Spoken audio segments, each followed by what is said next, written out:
चलिए सर, करें स्टार्ट। अभी करें स्टार्ट जी।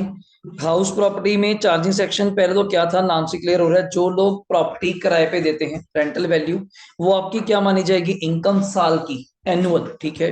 प्रोवाइडेड दो कंडीशन आपकी सेटिस्फाई होनी चाहिए। नंबर वन, आपके पास क्या होनी चाहिए, हाउस प्रॉपर्टी, घर तो हो। दूसरा दूसरा आप उस घर के क्या होने चाहिए, ऑनर। किराए पे लेके दोबारा किराए पे देना वो हाउस प्रॉपर्टी नहीं है, वो सबलेटिंग है। वो अदर सोर्स में आएगा, not under head house property. फिर बात करी टाइप। अब बच्चा कहता है टाइप क्या होगी हाउस प्रॉपर्टी की, सिंपल दो, मतलब standard wise. LOP, L SOP. SOP जहां पे आप रहते हैं, self occupied property. LOP let out, जो डे वन से ही किस पे जाती है, किराए पे। एक नया कंसेप्ट आया, डीएलओपी, जिसको अगर किसमें कंसेप्ट आया पहली बात तो ये समझिए। जो एलओपी है वो ऑलवेज क्या होगा, जल्दी बोलिएगा, टैक्सेबल। एसओपी में दो बातें, या तो आप रहेंगे या बिजनेस करेंगे। जैसे आप किराए पे लेके घर, वहां पे बिजनेस कर रहे हैं, एज अ स्टोर रूम बना लेते हैं, एज अ यूज कर रहे हैं आप लोग, सिंपल। तो बिजनेस कर रहे हैं तो उसको हमने क्या किया था, इग्नोर, क्योंकि उसकी बातें कौन करेगा आपके साथ, PGBP, profit and gains from business and profession. बात आई रेजिडेंस, तो सरकार ने अब आपके पास अगर दो घर हैं, सरकार ने क्या कर दिए, माफ कर दिए, क्योंकि पहले एक घर माफ था। अगर एक से ज्यादा आपके पास घर थे, दूसरे घर को हम क्या मानते थे, डीम्ड लेट आउट। चाहे वो मैं खुद बोल रहा हूं कि वो खाली है, सरकार कहती है हम खाली नहीं मानेंगे, बट एक तेरा फायदा कर दिया क्या, वो तू बताएगा कौन सा खाली है कौन सा किराए पे। मैं क्या, जब मैं बोल रहा हूं और फिर नहीं मान रहे। पर अब सरकार ने यहाँ पे क्या कर दिया, टू एसओपीज क्या कर दिया, माफ। अब अगर आपके पास दो घर हैं, एसओपी, तो दोनों माफ है। अगर दो से ज्यादा हैं, मतलब मेरे पास तीन घर हैं, तो सरकार कहती चल ऑप्शन फिर तेरी, एनी टू, जो तू बताएगा हम तुझे क्या कर देंगे, माफ। तीसरे को डीम्ड क्या मान लेंगे, एलओपी, और उस पे तुझे टैक्स देना पड़ेगा। मेरा डाउट आया सर, सरकार कैसे मान लेगी वो किराए पे है, ना सरकार को कैसे पता उसको उस प्रॉपर्टी का कितना किराया। मैं क्या, मानना तो है ही है। तो अब आप प्रॉपर्टी का रेंट क्या पता नहीं कर सकते मार्केट से, फेयर रेंट कल आपने सुना, municipal rent, standard rent, actual rent, मतलब बहुत सारा तरह के रेंट है। नेक्स्ट आइएगा।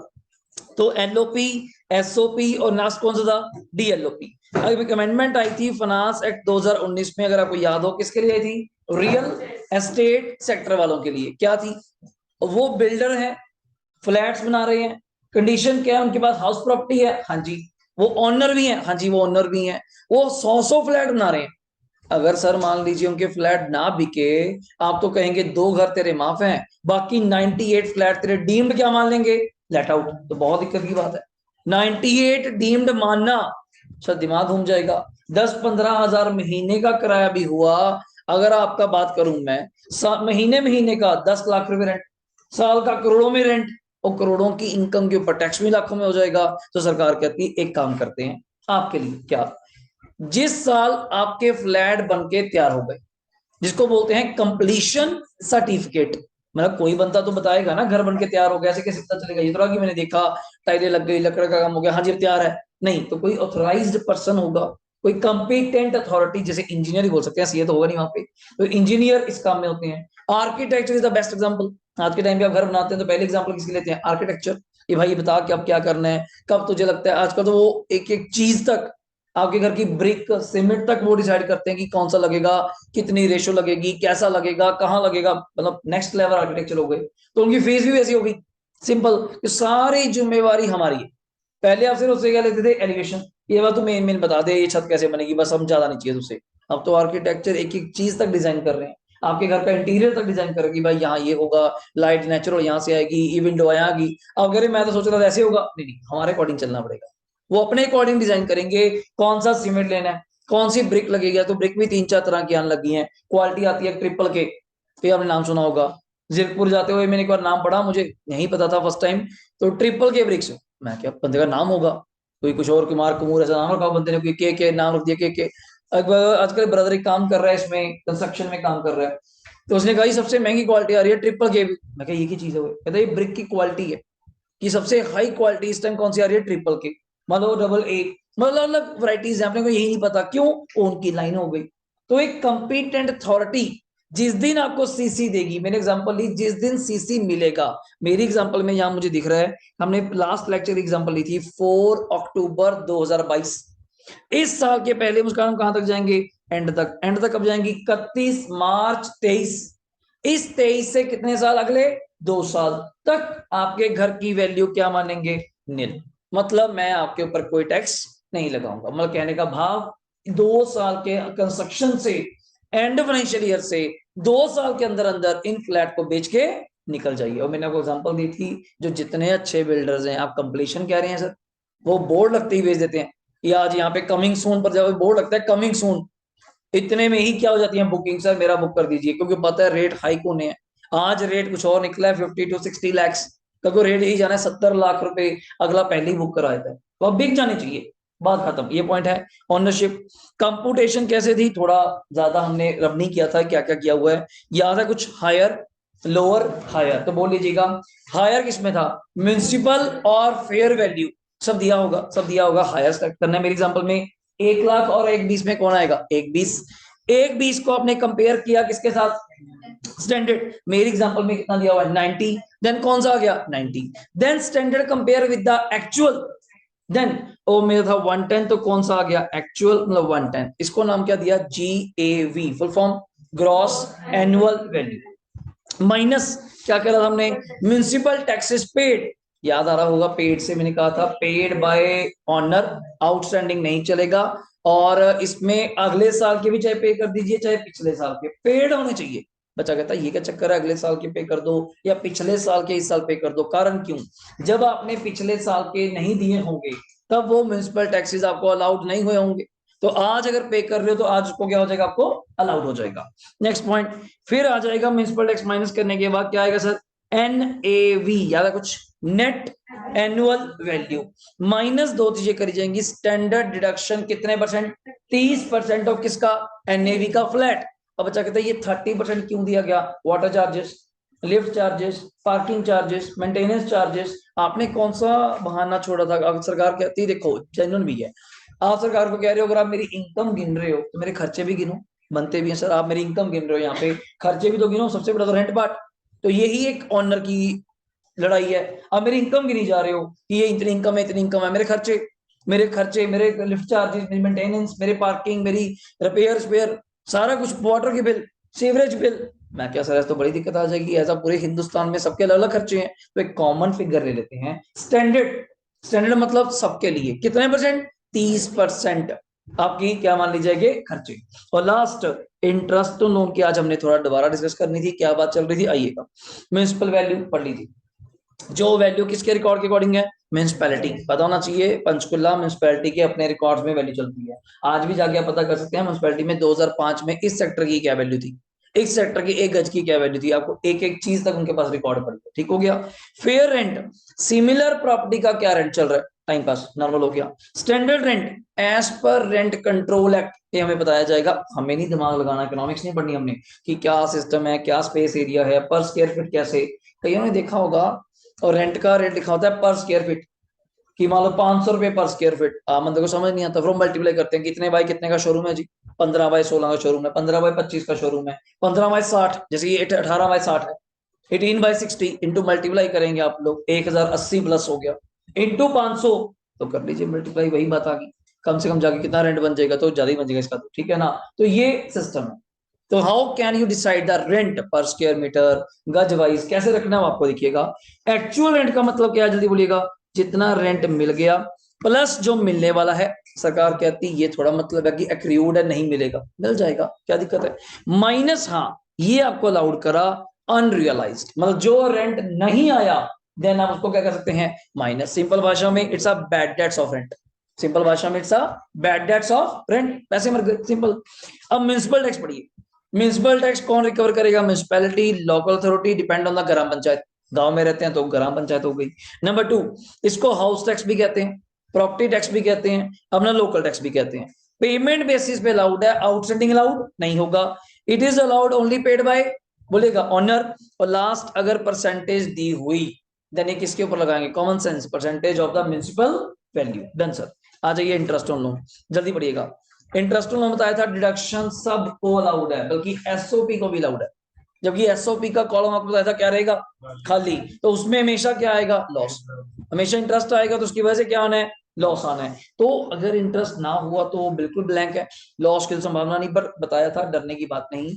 अगर लॉस आ भी जाता है, सरकार कहती है आप इसको सेट ऑफ करा लीजिए from any other heads of income, कभी कैपिटल गेन, कभी अदर सोर्स, कभी सैलरी, कभी पीजीवीपी, मतलब बहुत जरिए हैं पैसा कमाने के। अब वहां से कर लीजिए। मैं क्या सर मान लीजिए वहां पे भी लॉस हुआ, तो मैं क्या सर टेंशन मत लीजिए, इसको आप कैरी फॉरवर्ड कर लीजिए, सीडी अब बोलते हैं, तो यहाँ पे सीएफ बोलते हैं, कैरी फॉरवर्ड। मैं कहा सर ये भी तो चिंता की बात है, पता नहीं आप कितने साल दोगे। मैं नहीं सर, फिक्स है 8 ईयर्स। ये वैसे सेमेस्टर 6 में कवर होगा chapter set of and carry forward, वहां चैप्टर नंबर 2 है। वहां चैप्टर नंबर 2 है हमारा, set of and carry forward of losses, ये चैप्टर है हमारा। 8 साल की लाइफ है, आपको मिल जाएगी। डन हो गया। नेक्स्ट आइए, लोन लेना क्यों है? 4 काम के लिए, चेक करिएगा। नंबर 1 परचेज, घर खरीदना है।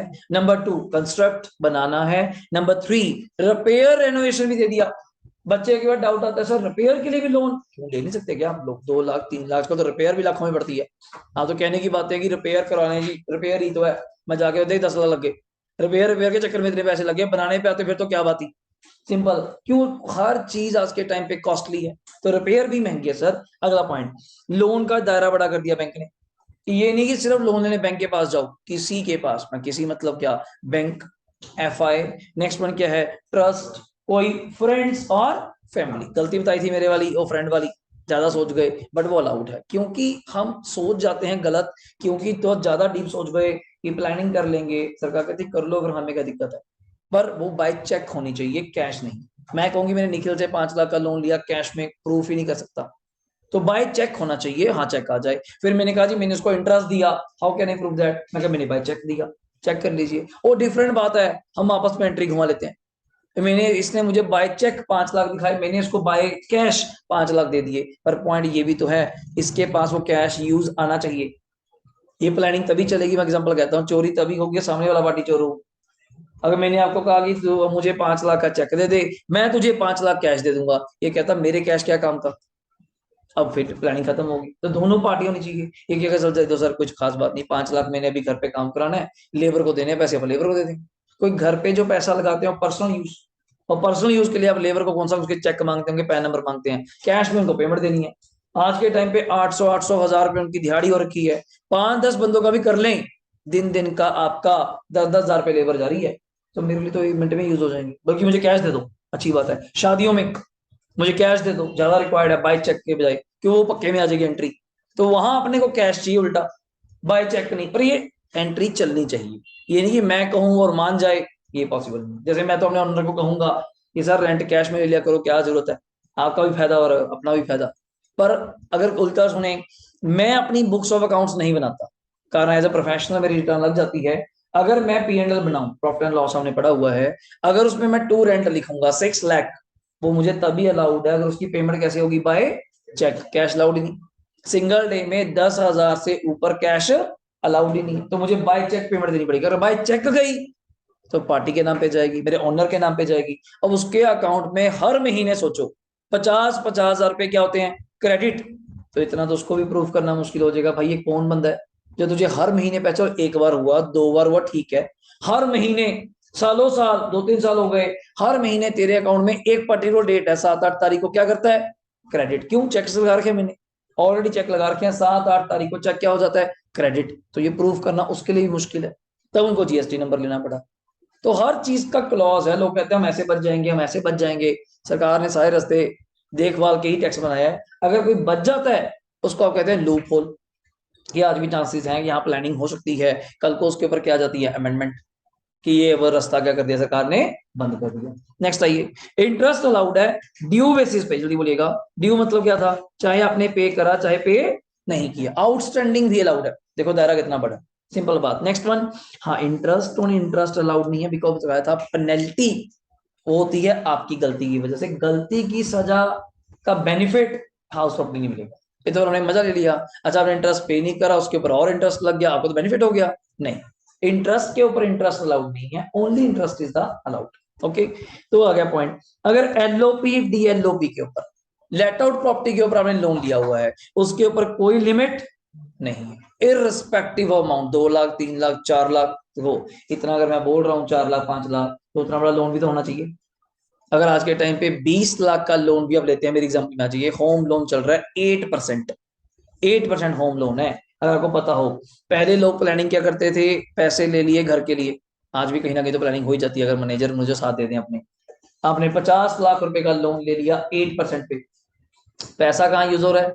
बिजनेस में। क्योंकि बिजनेस के लिए जो लोन मिलते हैं, पर्सनल लोन्स या loan against property, lap loan, कभी नाम सुनना lap loan, loan against property, उसका रेट है 12%, 13%। खर्चे अलग से, जो प्रोसेसिंग फीस लगाएंगे।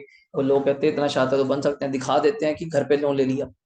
50 लाख का लोन लेके पैसा कहाँ यूज कर रहे हो? बिजनेस पे। कोई घर वाले लोन पे क्या ब्याज रेट है? 8। और ऊपर से डिडक्शन का फायदा, ऊपर से सरकार की सब्सिडी, प्रधानमंत्री आवास योजना, अगर आपको पता हो 2,67,000 रुपए की आ रही है सब्सिडी। तो लोग तो बहुत शातिर है, और पहले ही चार्टर अकाउंटेंट है आपस में। ये ऊपर 13% क्यों देना जब 8 में काम चल रहा है? 5% तो बचाओ। 50 लाख का 5%, 2.5 लाख का फायदा हो रहा है। अपने को क्या पागल है? सिंपल। तो आजकल बैंक वालों ने भी नया सिस्टम पकड़ लिया। आपने कहा जी कितने का लोन चाहिए घर बनाने के लिए? 50 लाख का। डन। आप कहते खुश की, चलो शुक्र है 50 लाख का लोन हो गया। आप पैसे लेने जाएंगे बैंक में, ड्राइंग पावर रख देते हैं कि हाँ जी कितने पैसे चाहिए, कहते 15 लाख रुपए। मैं करना क्या? कहते घर बनाना है, आपसे दिया था 15 निकाल रहा हूँ। कहते किस काम के लिए? कहते लेंटर डलवाना है, वेरिफिकेशन होगी। हाँ वो डिफरेंट है, वेरिफिकेशन भी तो बंदे ही करेंगे, हिंदुस्तानी है, हर चीज बिकते हैं। तो वेरिफिकेशन के नाम पे उसको दे दीजिए पैसे, 10-15 हजार 20 हजार दिए, उसका काम चला दिया। वरना हर चीज पे उन्होंने वेरिफिकेशन रखी। मैं क्या, मैंने प्लॉट लेना है, हम भी पहुंचेंगे प्लॉट वाले दिन। प्लॉट वाले दिन जो ड्राफ्ट बनेगा आपके हाथ में नहीं आएगा, जिस बंदे ने रजिस्ट्री करवाई उसको दिया जाएगा। तेरा क्या पता है, तुझे ड्राफ्ट दे दे तो फिर बेच दे। सिंपल। जिस पर्पस के लिए, मतलब कार लोन, अभी आपने लिया हो या सुना हो कार लोन, आप नाम बता दीजिए किसके नाम पे। मैं क्या, हुंडई के नाम से बना दो, अल्टीमेट हुंडई, सेक्टर 15 में है, सिंपल इंडस्ट्रियल एरिया में है। कहते टेंशन ना लो, अमाउंट बता। मैं कहा अमाउंट ना दो, 8 लाख का लोन है, सिंपल हो गया। मेरे नाम पे ड्राफ्ट नहीं बनेगा, मेरे नाम पे नहीं, कंपनी के नाम पे। क्योंकि वो डायरेक्टली कौन कैश कराएगी? कंपनी।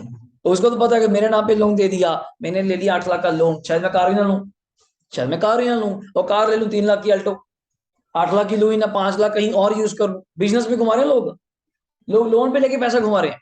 तो मार्केट में 2-2%, 2.5% की गेम घूम रही है, ठीक है ना, आप एक पे लेके घुमा रहे हैं। तो बड़े तरह के लोग हैं। तो सरकार कहती है ये ना हो जाए कि हमारा पैसा लेके कहीं और पर्पस के लिए यूज हो जाए। Purpose should be the house property. ठीक। नेक्स्ट पॉइंट क्या है? अगर एसओपी पे है, नॉर्मल केस है, तो कितने रुपए जल्दी बोलो? 30,000। Now what do you mean by normal case? अगर लोन 1999 से पहले का है, लोन पहले का है, घर नहीं। घर तो जब मर्जी बनाओ, तो 2-3 साल लग जाते हैं बनते बनते, और कंफ्यूज करेगा। घर बन गया 2000 में, 2001 में, बच्चा कंफ्यूज हो जाता है। पर लोन कब लिया था? 1999 से पहले। उस दिन भी नहीं बोल रहा, क्योंकि यहाँ क्या लिखा हुआ है चेक करो, नोट्स आपके पास हैं, यहाँ चेक करो जल्दी क्या लिखा हुआ है। ऑन, और क्या लिखा हुआ है? आफ्टर। ऑन मतलब उस दिन, आफ्टर मतलब उस दिन के बाद, आज के टाइम पे कोई भी लोन लेगा। प्लस दूसरी कंडीशन क्या है, जल्दी पढ़ो। लोन टेकन फॉर परचेज और क्या? कंस्ट्रक्शन। यहां रिपेयर नहीं, रिमेंबर दैट, यहां रिपेयर एसओपी के लिए नहीं है। तीसरी condition, loan taken for construction, then construction should be complete हो जानी चाहिए कितने सालों में? Within 5 years। यहां फायदा फिर सरकार ने आपका करा क्या? फ्रॉम द, कहां से? End of the year in which loan was taken. Example लीजिए मेरे सामने, ये आपने लोन किस दिन लिया, इसी साल की ले लेते हैं कोई एग्जांपल। मान लीजिए 5 जून, 5 जून 2022 को आपने क्या लिया, जल्दी बोलो? लोन लिया। पहले इस साल के एंड में जाइए, इस साल का एंड क्या होगा? 31 मार्च, कौन सा होगा? 23, सही बोल रहा हूँ, 22 का 23। 23 से कितने साल, जल्दी बोलिएगा? 5 years। तो आप बोल सकते हैं 24, 25, 26, 27, 28। तो 31 मार्च 28 तक ये घर बन के, जब लोन ले लिया तो घर तो बनाओगे ना। हाँ वेट करो, मुझे भी मतलब नहीं, मैं वेट कर रहा हूँ आपकी कहां तक? 28 तक। 28 तक घर बन के तैयार हो जाना चाहिए। यार इतनी बड़ी कंस्ट्रक्शन तो किसी की भी नहीं सुनेगी, 5 साल लग गए घर में, देख क्या बन रहा है वो, कि बन ही जा रहा है।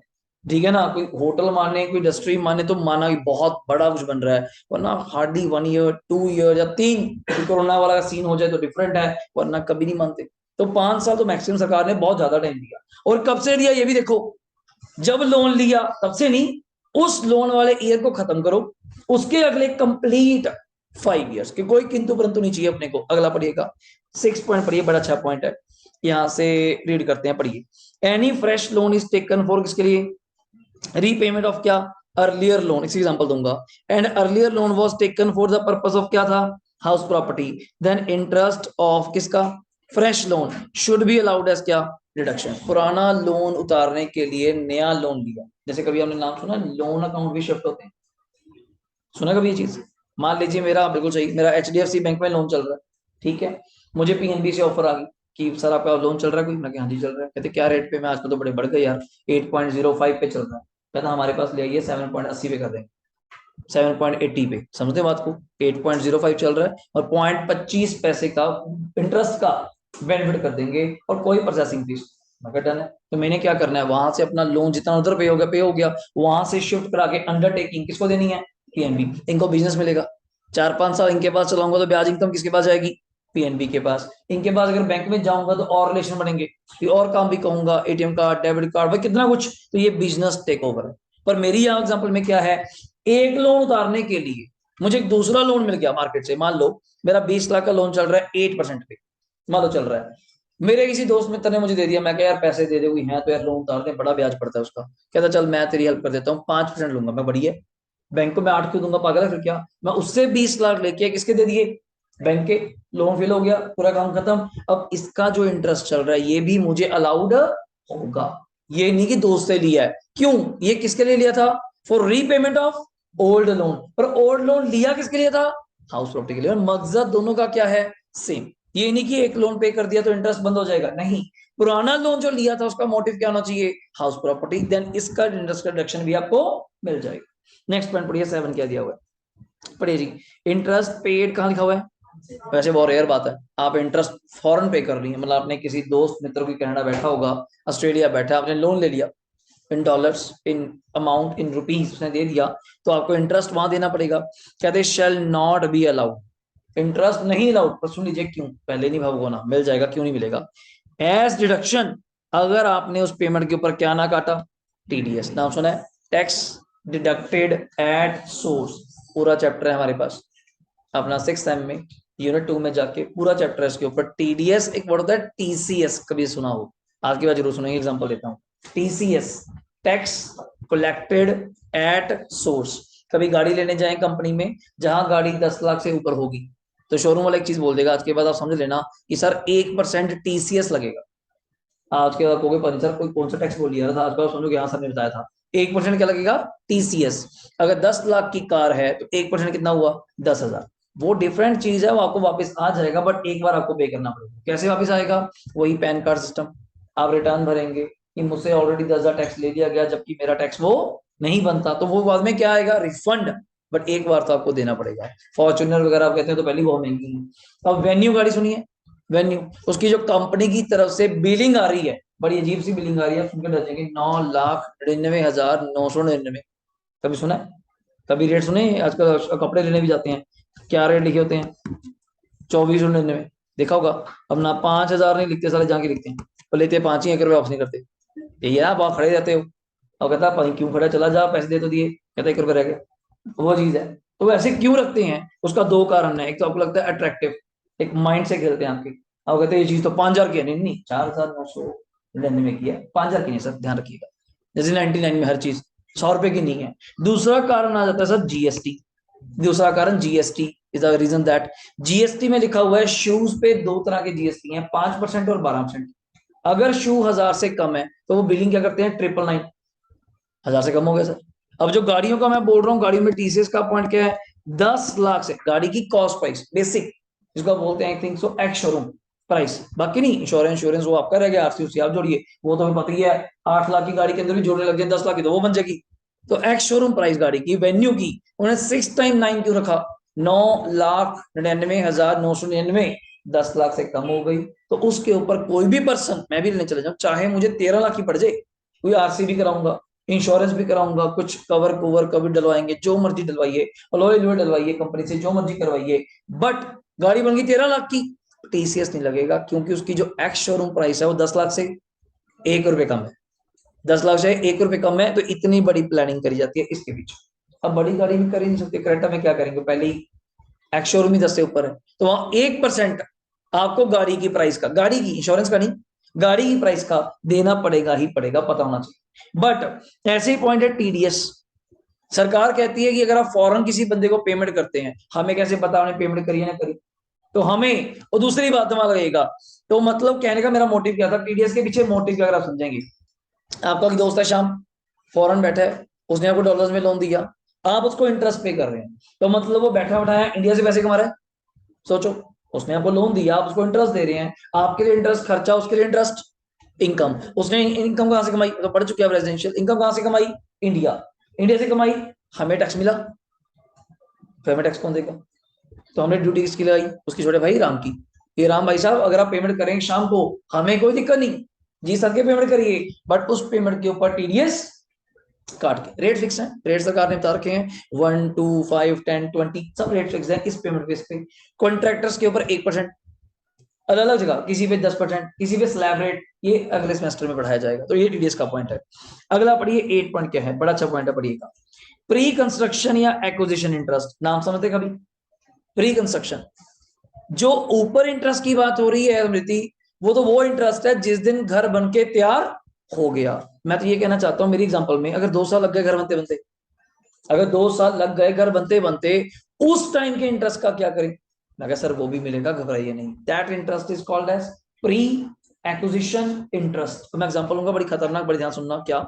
It means interest paid before the year, उस साल in which construction was completed, it is allowed in, कितने किस्तों में मिलेगा, अंडरलाइन कर लीजिएगा, it is allowed in 5 equal installments from the year in which construction was क्या हुई, कंप्लीट। अब एग्जांपल लेते हैं, आप एग्जांपल नोट करिएगा, यहीं पे स्पेस है आपके पास, एग्जांपल लिखिएगा। मान लीजिए लिखिएगा डेट ऑफ कंप्लीशन, लिखिएगा डेट ऑफ, कोई इसका मैं न्यूमेरिकल अभी नहीं करवाऊंगा, बुक से करवाऊंगा। डेट ऑफ कंप्लीशन, बताइए जी किस दिन मानना है घर बन के तैयार हो गया, कोई भी डेट मुझे बोल दीजिए। इस साल की ले लें, 10 जुलाई 2022, ये आपका है डेट ऑफ कंप्लीशन। डन है, जिस साल घर बन के तैयार हो, क्लियर। सरकार कहती है जी जिस साल घर बन के तैयार हुआ वो साल ही आप क्या कर दो, पहली बात तो ड्रॉप, ड्रॉ समझते हैं, छोड़ दो। मैं कहा ठीक है जी। तो इसके बैक में कब तक गया, सोचिएगा, इसके बैक एक ही होगा, 31 मार्च, कौन सा जल्दी बोलो, 22 ही आएगा, क्योंकि 10 जुलाई 22 को घर बना है। 10 जुलाई 22 को बैक जाना है, बैक, सब प्री इंटरेस्ट। कोई लोन डेट एक साइड पर लिख लीजिए, डेट ऑफ लोन, आप बताइए कौन सी लेनी है। डेट ऑफ लोन ले लेते हैं, बोलिए 1 अगस्त, ऐसे ही बोल रहा हूँ, 2019 ले लूं, पुराना लेते हैं। 1 अगस्त डेट ऑफ लोन, लोन किस दिन दिया, 1 अगस्त 19 को। घर किस दिन बन के तैयार हुआ, रिमेंबर दैट, 10 जुलाई 22। सरकार कहती पहले तो शांत, मैं क्या चक्कर क्या है, कहते घर तो 10 जुलाई को बना, पर मैं तो लोन कब का लेके बैठा हूँ, 19 का, और 19 से ही ब्याज पे कर रहा हूँ। मैं हाँ, किसने मना किया, 19 से 20 आया, 20 से 21 आया, 21 से 22 भी आया, तो क्या तो अगला भी आ गया, 22 से 23 आ गया। मैं काम कर, अब कैसे डिसाइड करेंगी कौन सा प्री है कौन सा नहीं, एक काम करते हैं, जिस साल घर बन गया वो साल छोड़ दो। वो साल छोड़ना मतलब कैलेंडर ईयर नहीं छोड़ना, फाइनेंशियल ईयर छोड़ना। फाइनेंशियल मतलब 10 जुलाई कहां तक आएगा, जल्दी बोलिएगा मुझे, 31 मार्च कहां तक, 22, क्योंकि ये साल स्टार्ट कब हुआ होगा, 1/4/22 से कब तक, 31 मार्च 23, बताओ क्या इसके बीच में ही है, इसके बीच में ही है।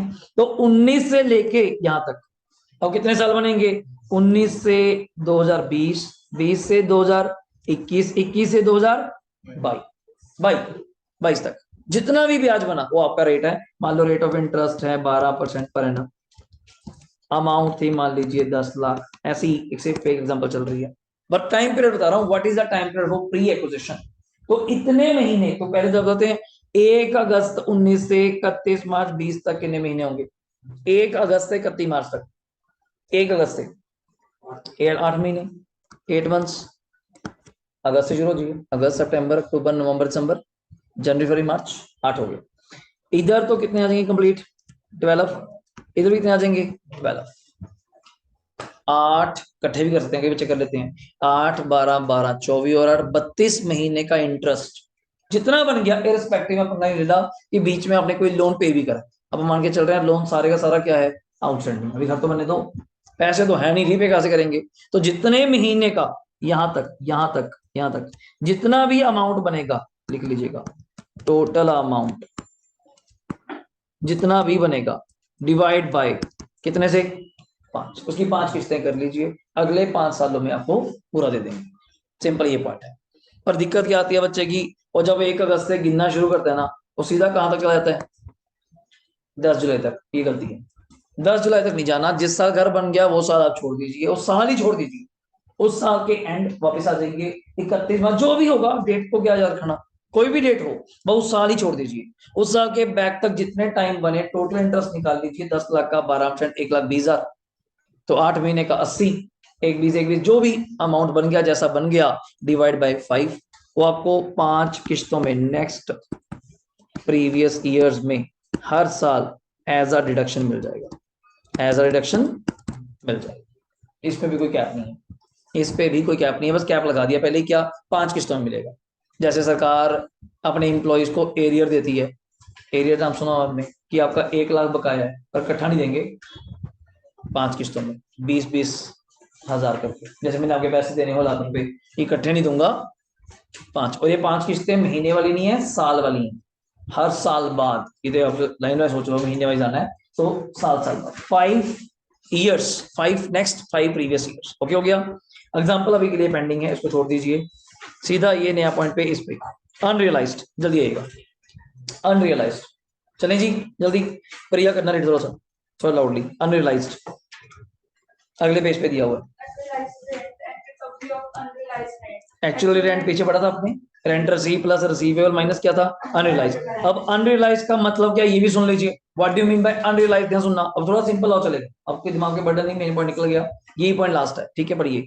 It means rent which is not recovered by the owner from the, इससे ऊपर क्या बोलेगा बेचारा, इतनी सिंपल लैंग्वेज बोल रहा है, जो रेंट रिकवर नहीं हुआ। और आगे सुनिए, it is like bad debts of rent, इससे ऊपर क्या बोलूं बताइए, it is deductible while calculating actual rent if following four conditions क्या हो जाती हैं, सेटिस्फाई। ये नहीं कि कोई भी कल उठा के कह देगा, मैं किसी को बोलूं हाँ भी तेरे पे टैक्स बनता है, आपने किराए पे इनकम दी हुई है, कहता नहीं ये तो बैड डेट्स हो गया, ये थोड़ा प्रूफ होना कि मैं किसी को कहूं जी हाँ तुझसे पैसे लेने, आप कहोगे हाँ जी तो बैड डेट्स हो गया, how can you say that कि अनरियलाइज्ड रेंट हो गया। 4 कंडीशन सेटिस्फाई होनी चाहिए। नंबर 1, टेनेंसी शुड भी क्या होनी चाहिए, बोनाफाइड, लॉ में वर्ड सुना है, कोई भी लूप होल टेनेंसी के अंदर नहीं होना चाहिए। मैंने किसी को घर किराए पे दिया, उसकी किराने की शॉप थी, मैं क्या काम कर, तू किराना चाहे 10,000 अपना रेंट 10,000 दे दिया कर, 5,000 का मुझे किराना दे दिया कर, गलत दीजिए, टेनेंसी के रूल्स नहीं है। मेरे ओनर ने मुझे कहा कि आप बिल्डिंग रेंट पे ले लीजिए और मेरे बच्चे को पढ़ा दीजिए, मैं ये कहता खराब है, सिंपल, अपने बीच में जो मर्जी सेटिंग हो जाए, पर ये टेनेंसी बोनाफाइड नहीं है। कल को इस पे अगर केस लगता है, हमारे बीच कोई लड़ाई होती है, कोर्ट में रेंट डेट जाएगी, पहले रेंट डेट सुनते ही क्रॉस, कारण क्यों, tenancy should be bona fide, tenancy मतलब एग्रीमेंट्स, लीगल डॉक्यूमेंट्स क्या होने चाहिए, बोनाफाइड, गुड फेथ, अच्छे, नॉट ये लूप होल्स, मैं ये कर दूंगा, मैं ये कर दूंगा, मैं तेरे लिए ये करूंगा, ये करूंगा, ऐसा कुछ नहीं होना चाहिए, ठीक है ना। Number 2, tenant should have vacated that house property, common sense. आप कह रहे हैं कि मेरे किराएदार ने मुझे पैसे नहीं दिए और आपका घर नहीं छोड़ा, क्या उसको घर पे रखेंगे आप, तो पहले बार निकालेंगे, भाई जब तू पैसे तो दे नहीं रहा चल बाहर, सिंपल सी बात है। तीसरा, सच टेनेंट शुड नॉट ऑक्यूपाई, ये तो मजाक हो गया पॉइंट में, any other house property of same एसेसी, उस टेनेंट ने आपके घर का किराया नहीं दिया पंचकुला में, आप उसको अपना घर दे रहे किराए पे चंडीगढ़ में, ऐसा दिमाग खराब, पंचकुला तो किराया दे नहीं रहा, चंडीगढ़ जाके दे दे, ये क्या सिस्टम बना। तो कॉमन है, तो प्लानिंग कर रहा है भाई कि एक ही बंदे के नाम पे एंट्री घुमा रहा है कि बैडर्स दिखा देते हैं, जैसे मैं कहूँ जी घर पे फोन आया तो कह दी मेरे साथ था, है ना, वही चीजें होती हैं, तो था नहीं था वो भगवान जानता है। अब आपके घर वाले कहेंगे आपने बोल दिया हाँ जी मैं राहुल के साथ था, राहुल तो मेरे साथ था, अब गलती होगी, मैं दोबारा बोलता हूँ किसके साथ था, वही चीज यहाँ पे है कि आप किसको तैयार करके लेके गए, आगे वो बंदा ऐसा, टेनेंट को जो घर के पैसे ना दिए उसने, उसको दूसरी प्रॉपर्टी दे रहे हैं शहर में, बंदा देगा कौन मुझे बताइए। और लास्ट रीजन तो सबसे अल्टीमेट रीजन है, नाम पढ़िए क्या लिखा हुआ है, reasonable step should have been taken for recovery of unrealised, ये नहीं उसका बच्चा उठा लिया, इसको किडनैप कर लेंगे, उसके 20 बच्चे उठा के लेंगे, मार देंगे जान से रंडे, मतलब reasonable steps you have to be taken, यही है ना सर। अब मैं कहूँ जी मेरे बच्चे फीस नहीं दे रहे, बच्चा किडनैप कर दिया, अंदर बंदा कर दिया, मैं घर वाला फोन करके फीस हो रही है, मार देंगे सारे को, ऐसा नहीं सीन है कोई, ठीक है ना, मुंह प्यार से बात करिए। रीजनल स्टेप्स क्या होंगे, उसको नोटिस भेज दीजिए, ठीक है ना, उसको एडवोकेट का लीगल नोटिस आ जाएगा कि हाँ अभी तेरे पे केस करने जा रहे हैं, फलाना फलाना फलाना, आप उसके वसूली भाई भेज दिए, उसके घर बच्चे उठा ले इसके, यही है ना, इधर बच्चे मरवा दूंगा, वो गलत चीज है, तो वो लीगल रेंट नहीं बन जाएगा।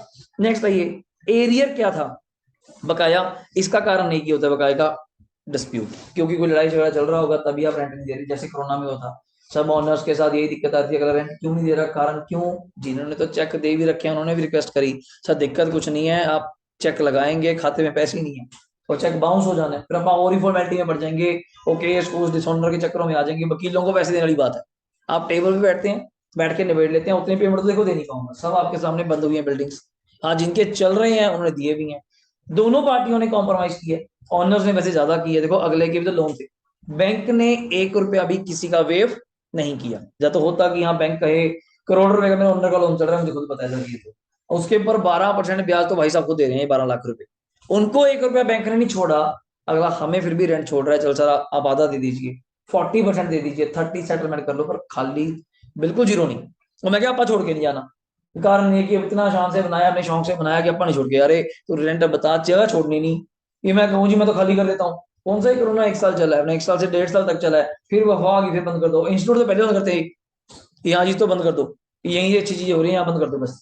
आप क्लब खोलो, ठेके खोलो, इन लोगों को 12 बजे तक मिलनी चाहिए, मरना चाहिए बेचारे, बढ़ के तो मरेंगे मेरे की साले, ठीक है ना। गवर्नमेंट के अपने रेवेन्यूज है, कई लोग बैठते हैं ना बात कर रहे होते हैं कॉमनली, आप तो पढ़े लिखे लोग हैं, आपसे डिस्कस होना चाहिए, ठेके रात के 12 बजे तक खुले न्यूज़पेपर में आ रहे होते हैं, तो आम बंदा बात कर रहा होता है कोई ना, केवल खोलने पड़ेंगे तो 4 बजे तक खोलने चाहिए, कारण क्यों, रेवेन्यू, रेवेन्यू, सर रेवेन्यू आएगा कहाँ से, टीके लगवाने के लिए तो वहां करके खींच लेके लाते मेरे, एक टीका 250 रुपए का भाऊ जी, 300 रुपए का, हमने चुन्नी दी, बताओ कौन बंदा पैसे देकर आया, जिसने इंजेक्शन लगवाया हो, किसने म्यूचुअली पैसे बढ़ाए हो, एक बंदा हाथ खड़ा करे, ये गए होंगी गवर्नमेंट ने मेरे इंजेक्शन लगाया, मेरा बनता है 500 रुपए में डोनेट करूँ कोविड पे जाके, किसने करे फिर।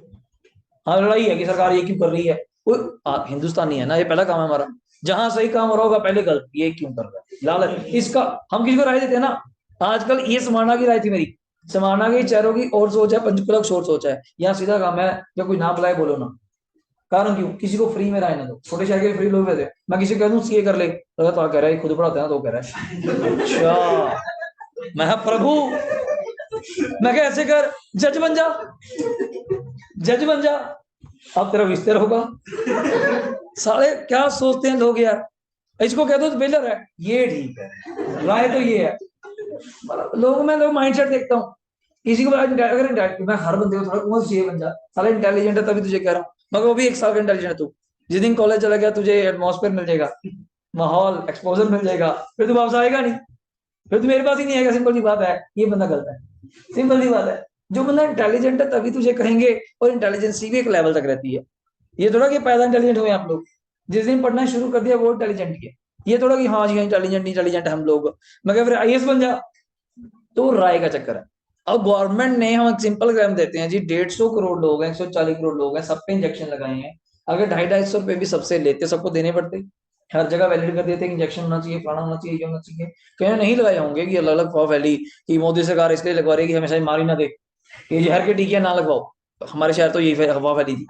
हाँ यहाँ पे बड़े लोग, पढ़े लिखे लोग हैं, लोगों ने खुद जाके पहल करी, आगे जाके लगवाया कि नहीं हमें लगवाना है, वो ऊपर से किसानों वाला सीन हो गया था ना, ये उस टाइम पे बड़ा जोश में था, तो लोग कहते हैं जी गांव गांव में तो ये सीन हो गया कि किसी ने नहीं लगवाना, कारण कि शायद ये जहर का टीका ना हो, ये हमें मार दें, सीरियसली आप मानते नहीं, लोगों के घर घर बढ़ बढ़ के बच्चे इकट्ठे कर रहे हैं, टीका लगा रहे, नहीं नहीं मर जाएगा ये, और गांव का कोई बुढ़ा मर भी गया, मान लीजिए वैसे ही साला मरने की हालात पे है, नाम डाल दिया कोविड का कि भाई टीका लगाया मर गया, देख लो, साले के हाल तो चेक कर लो, लीवर किडनियां फेल हो रही है उसकी, फेल से भी ऊपर फेल हो रही है, डायबिटीज का बंदे को अटैक आया, ये नहीं पता कि टीका लगाया जी मर गया, देखो आपके सामने हुआ, देखो मैं पहले कौन सा वॉलीबॉल खेल रहा था, वो बैठे पे पड़ा चला मरा तो पड़ा, उस पर टेस्टिंग होगी, मान लो समझ ही नहीं आती लोगों को, क्यों, उन्होंने कमियां निकालनी है ना, एक बंदे को बदनाम करने के पीछे अफवाह फैलती है, जैसे मैं एग्जांपल देता हूँ कि loss by fire insurance claim बढ़ाते हैं कि आग लगी नीचे, मान लीजिए आप भागे भागे नीचे गए, सारे गड़े, सब लोग खड़े, हर तरह के लोग खड़े थे भीड़ में,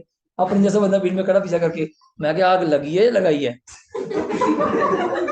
आपा तो इतना कह के साइड पे मत चाली होते खड़े, कौन है वो, कौन कह गया आग लगी है या लग रही है, बात ही और बन गई, जहां सिंपथी थी ना वही सिंपथी चेंज होगी, सालों ने जान के लगाई होगी, कारण क्यों, स्टॉक बिकता नहीं, डेड स्टॉक है, अब कम और तो कोई खरीदेगा नहीं, कोई नहीं खरीदेगा, आग लगा देते हैं, इंश्योर्ड है, इंश्योर्ड है, लगा दो यार। अब एक फैक्ट्री है हमारे टाउन में, वहां हर साल आग लगी जाती है, पता नहीं क्यों, हम सही है, मैं हम जब भी न्यूज पढ़ते फलाने फलाने में मजा बचाई आग, शॉर्ट सर्किट, मैं पता नहीं कौन सी नंगी तारा लेके खेलते हैं वो है, सला ऐसा कौन सा ऊपर कनेक्शन करते हैं वो लोग, कॉटन फैक्ट्री है यार, रुई इतना सॉफ्ट प्रोडक्ट है, वहां तो चिंगारी तक गई वो सारा जला देगी, उनको तो इतना केयरिंग होना चाहिए, पाइपें पुइपें बड़ी डबल होती हैं, वायरिंग पता नहीं यार वहां ऐसी कैसी आग लगती, बड़ी कॉमन सी बात है मिनट में। ये हादसा ऐसा चीज है सर, देखो होने को कभी हो जाए, बट एक चीज बताइए, हादसा होने का कारण भी तो होगा ना। एक हमारे टाउन में एक प्रिंसिपल है, उसकी जैसे कल रिटायरमेंट, अब उसने जितने बिल बुल पास करे होते हैं, फ्रॉडी तो होती हैं सारी, ये सारे पैसे उसे खाने वाले होते हैं कि हाँ जी पेंट कराते हैं, स्कूल में कराते हैं, घर में, ठीक है ना, सब बिल बुल पाड़े होते हैं। अगले दिन इसको पता था कि मेरी रिटायरमेंट है, और रिटायरमेंट जाती है इज्जत उज्जत हार जो पहन रहे हैं ना, अभी तो पहना रहे हैं, बाद में मारेंगे मुझे बहुत ही। क्यों? लोगों ने ऑडिट कराना है, उन्हें चेक करवाना है कि पुराना प्रिंसिपल तो इतना खर्चा करता था, अब नया वाला करता नहीं। ये चक्कर क्या है? उसने काम किया जी, रात को जाते हुए इन्वर्टर की तारें ओपन छोड़ गए, जहां रिकॉर्ड रूम होता है, आग लगी तो रिकॉर्ड रूम में लगी। इस साला हैरानी की बात है कि पूरा स्कूल जल सकता था, वो नहीं जला, रिकॉर्ड रूम में भी जो 4 किताबें पड़ी थी सिर्फ वही जली। तो लोग बड़े शॉक्ड, भाई भाई जो उधर बीच में लाइन में पीड़ाई इकट्ठी हुई, आग लगी है लगाई है बस इतना वर्ड बोला, ऑडिटी शुरू हो गया बंदे का कि चक्कर क्या है, आग कैसे लगी। और वही डॉक्यूमेंट चले जो खर्चे की फाइल है, इनकम की फाइल थी, बच्चों का डेटा था, बच्चों का रिकॉर्ड था, सीबीएसई रिकॉर्ड था, कुछ नहीं जला। जला ही क्या, सिर्फ वो खर्चे की फाइल। तो वहां शक का घड़ी अपने पास जाती है। अब मोस्टली जहां आग लगती है, मैं 9 सेक्टर की एग्जांपल नहीं रहा, तो चलो अलग चीज है, नॉर्मली बड़े बड़े शोरूमों में ये आम एग्जांपल है, करोड़ों रुपए का स्टॉक है सर, स्टॉक डेड हो गया, बिकना है नहीं, कंपनी वापस नहीं लेगी, तो एक ही कारण है, स्टॉक जलना, अब जला जाना चाहिए, चाहे इसको जलाइए, चाहे जो मर्जी करिए, कार्टून जलाइए, जो मर्जी करिए, जब जली गया फिर तो जीरो हो गया, फिर क्या दिखना है इसके अंदर क्या था क्या ना। तो कंपनी आएगी, अपनी इंस्पेक्शन करेगी, कुछ भी पैसे 60-70% दे दे तब भी बेनिफिट। बट वही बात आती है, जब 90 डेज लेती है इंश्योरेंस कंपनी, अगर आपको पता हो, इंस्पेक्शन के 90 दिन, कारण क्यों? इसी बात के, पूरा सर्वे पूरी मार्केट में किसी को तो खबर अंदर की पता होगी, ये बड़ा माड़ा हुआ। अब बैठ जाइए अपने दुश्मन के पास जाके, ये बड़ा माड़ा हुआ, अब उनको पता नहीं होता ना कौन है आप लोग, ये बड़ा माड़ा हुआ बेचारे के साथ, क्या माड़ा हुआ, सारे ने खुद लगाई है, ये बात खुल जाती है। मैं क्या, अगला क्यों लगाएगा, तू पागल है क्या, अगला तो ठीक है, सारा बिजनेस सेट है, और डेट तो स्टॉक पड़ा था दिल्ली से लेकर आए, नहीं बिका, कंपनी ने श्योर पूरी बातें खोल देंगे कुंडली, अगले उल्टी बात फेंकी, उल्टी बात, अब उल्टी बात फेंकेंगे, पूरी कुंडली खोल देंगे उसकी, जो बातें अब नहीं भी पूछी वो बता देंगे, 2 बातें और सुन ले, अपने बैठे ही है तो बैठ जा, चाय पी के जा। कारण क्यों? उनको तो मजा आ रहा है कि कोई तो पूछने है, आप उसको कह दिए जी आग लगी, और उल्टा पूछिए, उल्टा पूछिए, पूरी इनको पूरी खबर होती है, ये ऐसे कैसे आग लगी, हमारी दुकान भी साथ में थी, कि कहाँ लगी, कौन से स्टॉक पे लगी, अच्छा जो आग लगेगी कोई देख के थोड़ा लगेगी ये स्टॉक साफ है, इसको रहने देती हूँ, उसके लग देती हूँ, ये तो होगी नहीं, वो तो कहीं भी लग सकती है, पर वो पर्टिकुलर एरिया ही होता है, पर वो चीज ही होगी, और फिर कहेंगे जी कुछ सामान बच गया, चेक तो करो, जो बच गया वो नया सामान है, और जो आग लगी है वो कौन सा स्टॉक है, पुराना स्टॉक है। बट कंपनी एज इस चीज में फिर भी बिलीव करती है, अगर आग लगी है तभी आप इंश्योरेंस कराते हैं, गाड़ियों का इंश्योरेंस क्यों कराते हैं, इसी करके कराते हैं, आपको गाड़ी का पूरा इंश्योरेंस है, बम्पर टू बम्पर, आप थर्ड पार्टी जो भी कराते हैं वो इसी कारण पॉइंट। देखिए नेक्स्ट चीज, एरिया ऑफ रेंट में 25A सेक्शन क्या कहता है, ध्यान से पढ़िएगा, रिकवरी ऑफ, क्या लिखा हुआ जल्दी बोलिएगा, unrealise rent and arrear of rent. सरकार बड़ी शातिर है, कहते हैं आपने मुझे पिछले 2 साल पहले कहा था कि हमारे बैड डेट्स हो गए, मैं क्या, हाँ जी मैंने कहा था, ये मेरा रेंट मर गया, मेरा किराएदार रेंट नहीं देके गया, तो हमने आपकी उस रेंट में से बैड डेट्स क्या किया था, माइनस, मतलब हमने आपकी उस इनकम को इनकम नहीं माना था। मैं क्या कहना क्या चाहते हो, अगर कल को उसमें से कोई रिकवरी हो जाए, मैं सुन लीजिए क्या होगा, पढ़िए, recovery is taxable in the year in which it is recovered under the head house property, whether, underline करिएगा, बहुत इंपॉर्टेंट लाइन है, whether the assessee is the owner of the property or not। मान लीजिए जिस साल आपको recovery हुई, आपने क्या बहाना लगाया, सर मैं तो अब ओनर ही नहीं, मैंने तो प्रॉपर्टी कब की बेच दी, नाले बैड डेट्स को हो गए 5-6 साल, आप तो उस दिन से ही काम बंद कर दिया और प्रॉपर्टी बेच के चले गए। सरकार कहती हमें मतलब नहीं, ओनर तो था ना उस टाइम जब बैड डेट्स लिए थे, और रिकवरी भी किसको हुई है, तुझे, जैसे टेनेंट छोड़ के चला गया 2-3 साल, उसको याद आ गई, चल यार पैसे देने हैं बंदे के, दे आते हैं, वो नीड होती है, वो पैसे देने आ गया, तो देने आ गया, सरकार कहती फिर रिकवरी, फिर भी डाउट आता बच्चे का, हमें कैसे पता चलेगा, या सरकार को कैसे पता चलेगा रिकवरी हुई, वही बात आप बताएंगे, या फिर बाय चेक, बाय चेक फलाना फलाना बंदा मुझे पेमेंट कर रहा है, तो क्यों कर रहा है, कौन है तो कौन नहीं, तो मुझे प्रूफ करना पड़ेगा। आइए नेक्स्ट आगे, financial year, any expenditure incurred for such recovery को क्या किया जाएगा, इग्नोर, कोई भी खर्चा रिकवरी का नहीं दिया जाएगा। हाँ बेनिफिट क्या करते हैं, नीचे आ जाइए, टैक्सेबल अमाउंट क्या होगी जल्दी बोलो, जितनी रिकवरी हुई उसका कितने परसेंट, 70 क्यों, 30% तो वैसे भी डिडक्शन मिलती और आज भी देंगे, मतलब अपनी कमिटमेंट के पक्के हैं, 30% वैसे भी मिलती और आज भी 30% है, यानी कि तब रिकवरी होती तो 30 मिलता, आज नहीं मिलेगा, नहीं, ऐसी बात ही नहीं करती सरकार, ऐसी बात ही नहीं करती। अब अगला पॉइंट बड़े ध्यान सुनना, बड़ा अच्छा पॉइंट सरकार ने रखा। अगर आपको वहां तक मेरी बात समझ आई, लॉजिक सोच क्या सरकार की, या आप क्या प्लानिंग कर सकते हैं सरकार के साथ, सुनना। अनरियलाइज्ड रेंट कितना, जल्दी बोलो। 60। प्रीवियस ईयर कौन सा, 10-11, मैं बहुत पुरानी बात कर रहा हूँ, ठीक। अलाउड बाय एओ, एओ की फुल फॉर्म क्या है, असेसिंग ऑफिसर, जिसको आप अपनी भाषा में लिख सकते हैं आईटीओ, इनकम टैक्स ऑफिसर।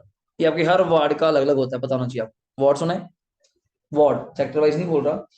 अगर आप इनकम टैक्स के दफ्तर जाती हैं, सेक्टर 2 पंचकुला, जो पंचकुला में बना हुआ है, चंडीगढ़ में स्थान बना हुआ है, वहां पे एक कमरे के बाहर लिखा होता है ward number 1, ward number 2, ward number 3। आपको पता नहीं ये वार्ड नंबर क्या चीज है। वहां सेक्टर्स बांटे हुए हैं। अब मान लीजिए आपका सेक्टर 1 2 3 4 5, ये 5 सेक्टर्स का वार्ड नंबर 1 है। मतलब उस सेक्टर के जितने एसएससी हैं वो किस ऑफिसर को जाके मिलेंगे, वार्ड नंबर 1 में। अब वहां जाके किसके सामने रोने लग जाए, क्या पता चलता है, वो कहता है प्रभु देख के तो रो, तू कहाँ आया है, तो साले है कौन। वही बात है ना, किस मंदिर में जाके रोना है वो देखना, घर जगह टलिया मारी जा रहा है, तो जाके देख वार्ड नंबर 1 में, तो रो ले, पहले कर ले, आधा घंटे बाद मैं पूछूंगा कौन सेक्टर से है, कौन दिक्कत क्या दे रही है, सेक्टर 8, मैं सात वाले कमरे में रो, इधर नहीं। सही बात है, पहले 5 सेक्टर का मैं बैठा हूँ, वार्ड नंबर 2 में तेरा फलाना फलाना सिंह फलाना फलाना बंदा है, अब कहीं 15 सेक्टर है, 2 कमरे छोड़ के रो, उधर जा। ये क्या बात है, अपने को पता ही नहीं। सब आईटीओ बांटे हुए हैं, उनको मतलब ही नहीं कि आप 8 सेक्टर से आपका क्या कंसर्न है, बात करो, मेरे पास रिकॉर्ड ही नहीं आपका। मेरे पास रिकॉर्ड है पहले 5 सेक्टर्स का, ड्यू टू द पॉपुलेशन वैसे बांटे हुए हैं। 17 सेक्टर में जाएंगे तो उसको अकॉर्डिंग बांटे हुए हैं, चंडीगढ़ के इतने इतने सेक्टर्स के एसएससी यहाँ के मिलेंगे। ये आपका एओ है। अब थोड़ी दिक्कत बढ़ गई जब से ऑनलाइन आया है, अब बड़ी दिक्कत बढ़ गई वैसे। अगर आपको आज के टाइम पे नोटिस आता है, पहले तो आए ना, सरकार की तरफ से नोटिस आता है कि आपकी इनकम में कोई घपला आ या आपके नाम पे चिट्ठी निकल आती है, ठीक है, जिसको बोलते हैं डिमांड नोटिस, कभी नाम सुना हो आपने, डिमांड नोटिस, अगर वो आ जाता है। अब आजकल जो केस चलते हैं वो चलते हैं ऑनलाइन प्रोसीडिंग्स, ऑनलाइन बोलते हैं बाय वीडियो कॉन्फ्रेंस। अब चक्कर ये हो गया, पहले तो क्या होता था, मेरा केस है, हार्ट टू हार्ट पंचकुला लगेगा, तो अपन वहां जाके सेटिंग कर लेंगे, बंदा निकाल देंगे, जान पहचान सीए साहब साथ जाएंगे, अंडर द टेबल बात हो जाएगी, हमें कितने पैसे लेने हैं बात कर, सिंपल। अब चलनी है ऑनलाइन जवाबदेही, सारी ऑनलाइन प्रोसीडिंग, यहाँ मैं सामने बैठा हूँ, सामने उसका ईओ बैठा है। अब ये नहीं पता पैन इंडिया बेस, बड़ी दिक्कत आ रही है, आपका केस कहाँ लग जाए। पहली बात तो, पहले तो पक्का था कि पंचकुला केस पंचकुला लगेगा, चंडीगढ़ का केस चंडीगढ़ लगेगा। अब आपका एओ में भी कौन सा आ जाए, चेन्नई का, उसकी लैंग्वेज ना समझ, ऐसा लगी है बोलता, इल्ले इल्ले करी जाएगा, बेटा समझ नहीं आएगा, कर दो मैं बड़े कम सर, वर्क नहीं बोलना पड़ेगा लोगों को, समझ नहीं आएगा, ये लोग क्या बोली जा रहा है क्या ना, कम्युनिकेशन बैरियर इतना ज्यादा हो जाएगा, क्या बोल रहा है क्या समझाना इसको, क्या उससे रिश्वत की बात करेंगे, वो भी ऑनलाइन। वहां बातें हो जाती हैं, आंखों आंखों में इशारों में हो जाते हैं कि हाँ भी करना है, किसको देना है, कैसे पैसे करने हैं, 100 रिश्तेदार निकल आते हैं, लेकिन लिंक निकल आते हैं। और सबसे बड़े ऑफिस का हेड कौन होता है, वैसे आपको बताना चाहिए, ऑफिस का हेड कौन होता है, वैसे किसी भी दफ्तर का हेड कौन होता है, अगर आपको पता हो। वैसे एग्जांपल में क्या सोचते हैं आप, ऑफिस का हेड कौन होगा, किसी भी डिपार्टमेंट में जाएंगे तो हेड कौन होता है, किसको होते हैं आप, एमडी, चेयरपर्सन, किसको होते होंगे, सबसे बड़ा हेड होता है जी पीएन, जिसको आप सबसे छोटा मानते हैं, हाँ, सबसे बड़ा हेड पीएन है। बड़ा अफसर तो रिश्वत लेता ही नहीं सर, सारी गेम तो वो घुमा रहा है। बड़ा अफसर तो आपके मुंह पे बोलेगा ही नहीं, आपसे बात भी नहीं करेगा, सारी बात उसने करनी है। आप कहोगे पीएन है, उसकी क्वालिफिकेशन क्या है, बीए, काम कर रहा है वो इनकम टैक्स ऑफिसर का, काम तो वो कर रहा है। आप हम जगह जाते हैं, आप दफ्तर 17 सेक्टर जाते हैं, हम आपको होता है कि स्टूडेंट को मिलते हैं, उसको तो पता ही नहीं, वो बीए वाला बंदा, उसको क्या पता इनकम टैक्स में ओपनिंग स्टॉक ज्यादा आ गया, क्लोजिंग स्टॉक ज्यादा आ गया, उसको पता ही नहीं। नीचे जाके पीएन सॉल्व करनी है, मैं काम क्या, मतलब काम क्या, काम बताओ, मैं यहाँ साइन कराने हो जाएगा, 5,000 लगेंगे, खत्म बात, फालतू बात ही नहीं। उसके सामने आप बैठे रहो, बीन बजाई जाओ, भैंस के आगे वही नहीं, वही सुनी जाएगा, ठीक है मजा आ रहा है, बाद में कहेगा गोयल साहब पता नहीं चला आप क्या कह गए, शाम को फोन आता है कि गोयल साहब पता नहीं चला, अगर पता था तो चल गया मुझे, तो ये 5,000 चाहिए जो कुछ नहीं, उसको समझ नहीं आता। अब एक कॉमन से केस पे केस लग गया था, आप सुन के हैरान हो जाएंगे, अगर आपको वो एग्जांपल याद आए, असिस्टेंट कमिश्नर से बहस हो गई थी धीरे सर की, और किस लिए बहस हुई, अब सुन के हैरान हो जाएंगे बहस क्या थी। किसी के एसएससी ने क्लोजिंग स्टॉक कम दिखा दिया, क्लोजिंग स्टॉक कम दिखा दिया, अगर आपको याद आ रहा हो, ट्रेडिंग कम, जेन्युइन सही है, क्लोजिंग स्टॉक कम दिखाएंगे तो उसे जीपी भी कम आएगा, जीपी कम आएगा तो एनपी भी कम आएगा। असिस्टेंट कमिश्नर थी बेचारी बीए पास, गलती उसकी नहीं है ना, कोटा भी समझती है हिंदुस्तान में, रिजर्वेशन ने हिंदुस्तान का बुरा हाल कर दिया, इंटेलिजेंस बेचारी धक्के खा रही है, और अनपढ़ लोग कुर्सी में बैठे राज कर रहे हैं, नेता वगैरह के सारे लोग हैं।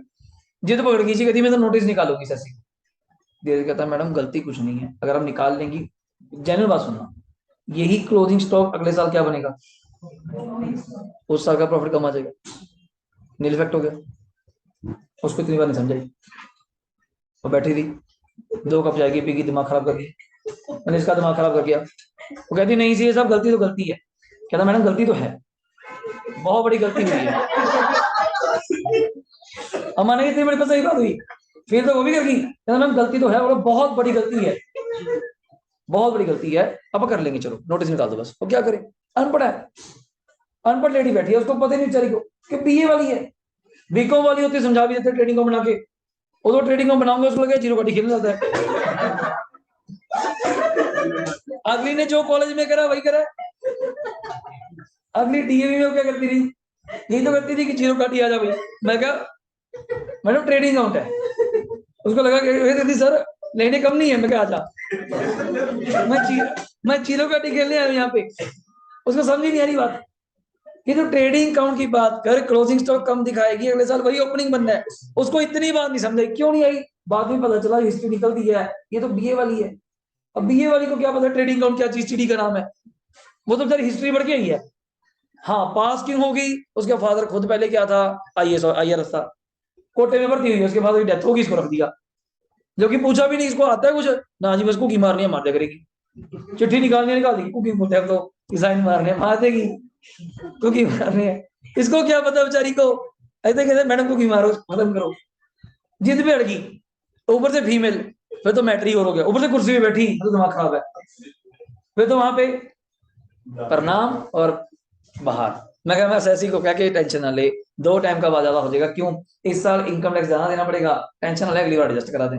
अगली बार फिर करे गए मैडम के पास और फिर देख रही है कि प्लानिंग, मैं क्या अब ना बोल दे, अब तेरी जिद होगी पूरी, देख जो तेरा मन में आ गया था तो करके हटती है, लेडी वैसे रोक तो सकते नहीं, ठीक है, तो उसके ऊपर क्या करेंगे, लिखो, आप भी बैठे हैं, आप तो सियानी हैं, उसकी बात है, आप तो अच्छे लोग हैं, आप तो बीकॉम वाले लोग हैं, ठीक है ना, तो उसको समझाया।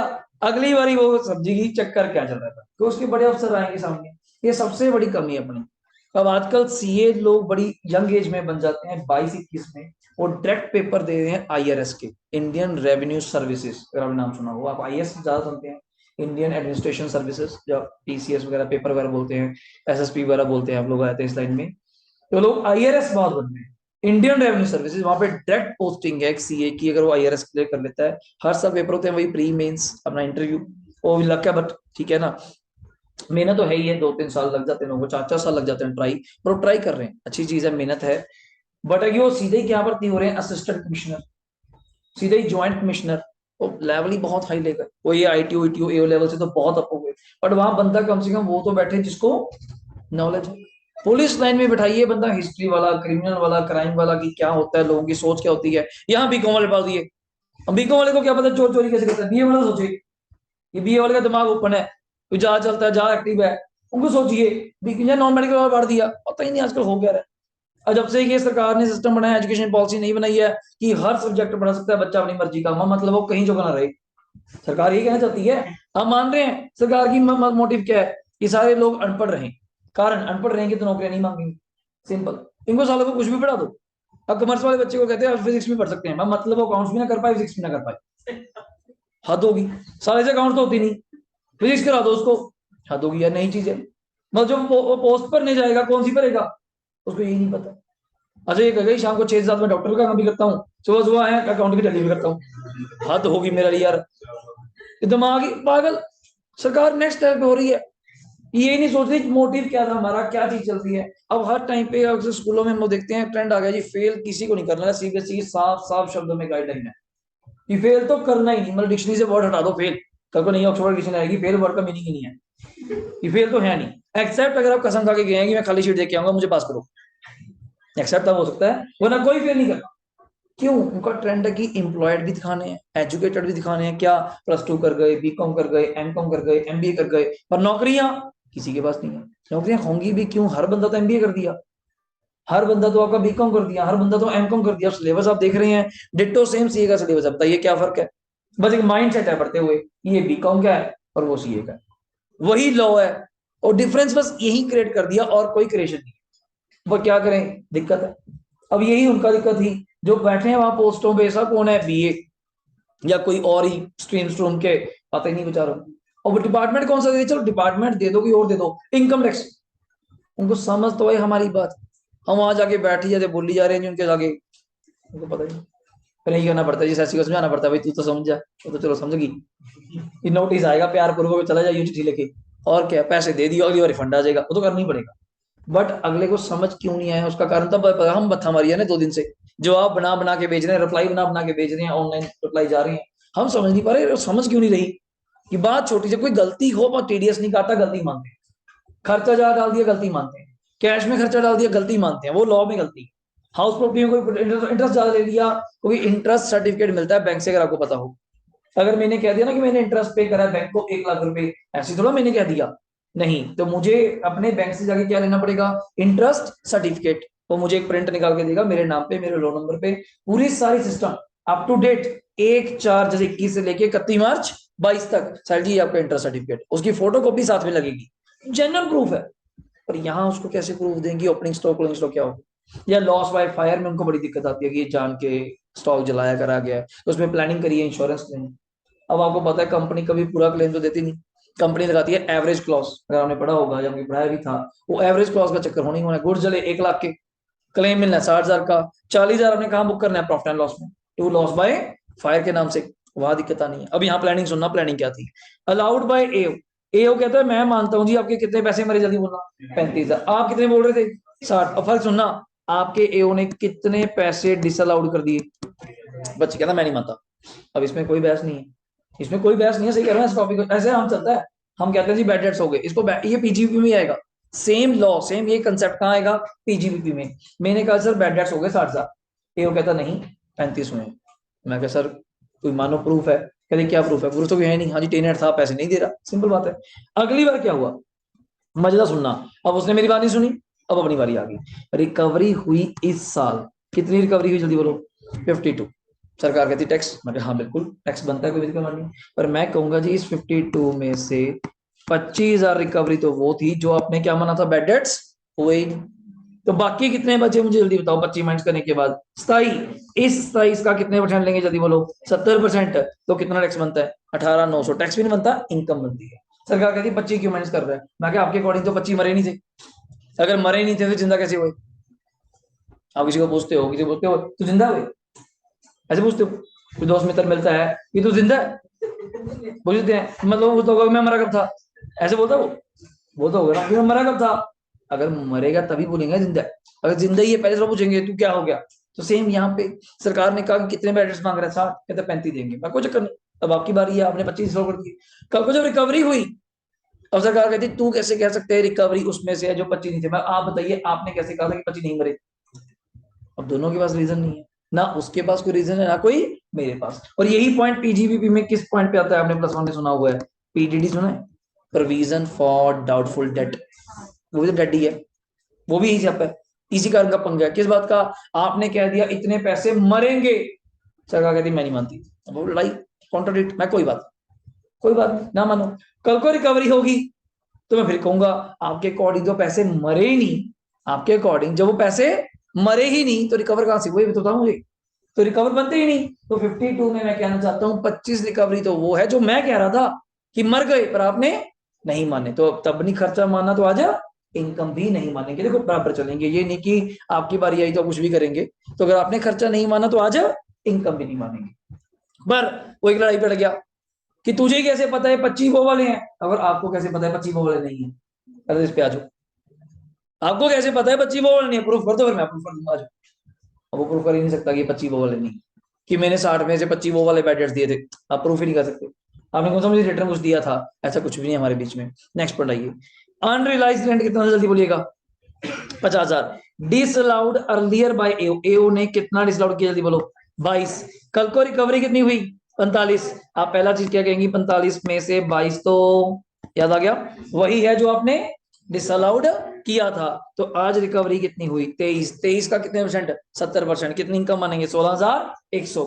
अगले केस में आ जा, अनरियलाइज रेंट कितना था जी बोलो 50, अलाउड बाय एओ कितना था 20, तो ये बोलो मुझे एओ ने डिसअलाउड कितना किया जल्दी बोलो 30 किया, कल को रिकवरी ही कितनी होती है 18, टैक्स क्या बनेगा 0। मैं तो कहूंगा जी रिकवरी ही किससे हुई है, जो आपने डिसअलाउड किया था। सिंपल, ये इसमें कोई प्रूफ का पॉइंट नहीं, इसमें कोई किंतु परंतु नहीं, कोई लड़ाई नहीं। सरकार कहेगी तू कैसे कह सकता है, मैं कह सर मैं तो क्या हूँ बोलने वाला, पहले आप प्रूफ कर दीजिए उसमें से, आप प्रूफ कर दीजिए ये 18,000 उसमें से है जो मैंने अलाउ किए थे, प्रूफ कर दो, मैं प्रूफ कर दूंगा नॉट अलाउड में से। इस चीज के ऊपर कोई प्रूफ नहीं, क्योंकि ये ऐसे पॉइंट्स हमें पता होता है कल को पॉइंट आना ही आना है, इस पे कॉन्ट्राडिक्ट होना ही होना है, आज ही निबेड़ लेते हैं। ठीक, ये रहे जी आपके खर्चे, पढ़ो जल्दी।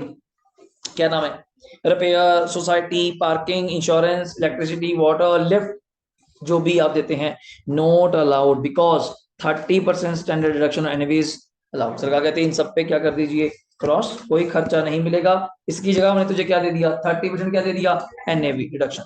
ये कंसेप्ट अभी रहने दीजिए, आपको काम नहीं आएगा। ये पढ़ लीजिए कंसेप्ट ऑफ, जल्दी पढ़ना क्या लिखा हुआ है।